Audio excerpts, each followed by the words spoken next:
Have you ever inserted a computer screen capture into a presentation only to have it end up looking something like this?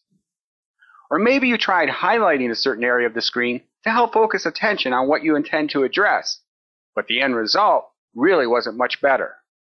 Let's be honest. From an audience standpoint, this sort of circumstance can be frustrating when it happens at a face-to-face meeting, especially among those relegated to sitting in the back of the room.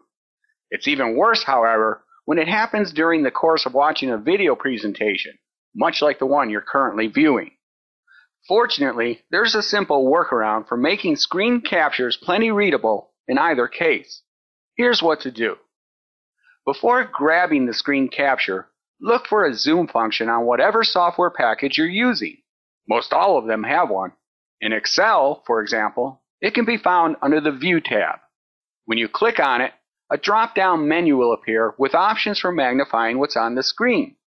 Click on Zoom, and another menu will pop up for customizing the size of the change. If you use this function to make the screen larger, it will allow you to capture whatever close-ups you want, while at the same time knowing they'll be audience-friendly. So, for example, you can go from something like this to something like this. Can you see how much easier it is to read after it's been magnified? Let's compare.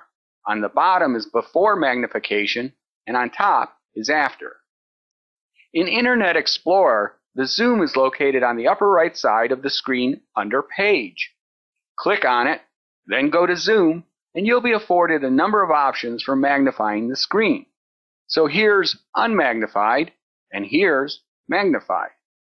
Now there's one thing to be careful of while doing this. When you're resizing text, such as letters and numbers, it will, in most cases, simply make it easier to read. Visual content, on the other hand, such as pictures and graphics, may respond a little differently. They often tend to become pixelated as they grow larger. For example, here's this graphic at 100%. Here's 125%, 200%, and now 400%. If you reach a point like this one at 400%, where it's become so degraded that it's unusable, then you'll probably want to choose the trade-off of having a smaller but sharper image. With that in mind, something interesting has happened with our present example.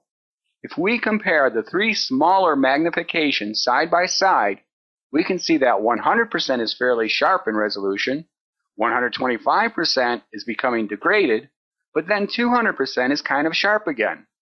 In this case, the 200% image seems to be the better choice of the three because it's larger than 100% and sharper than 125%. As a result, that's the one I'd be inclined to use.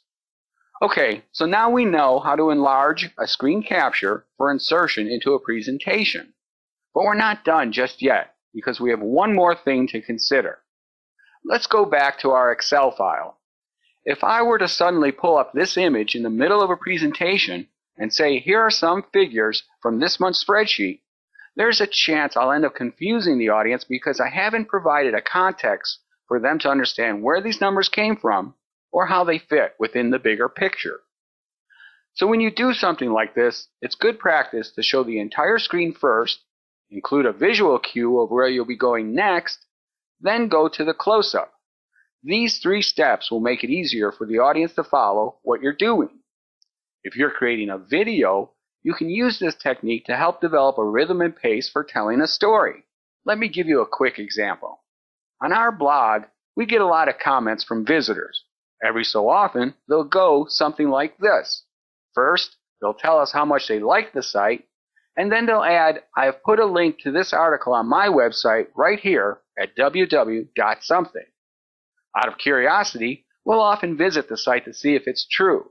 In this case, sure enough, under a heading titled Sites We Like, our URL is sitting on top of several others. From our vantage point, this gesture deserved recognition, so we promptly returned to the blog and wrote out a short response. Thank you for the kind words and the mention on your website. We very much appreciate it. Hope to see you back soon. And that's the end of the story. It's also the end of this tutorial. Come back again for more tips about presentation tool proficiency, won't you?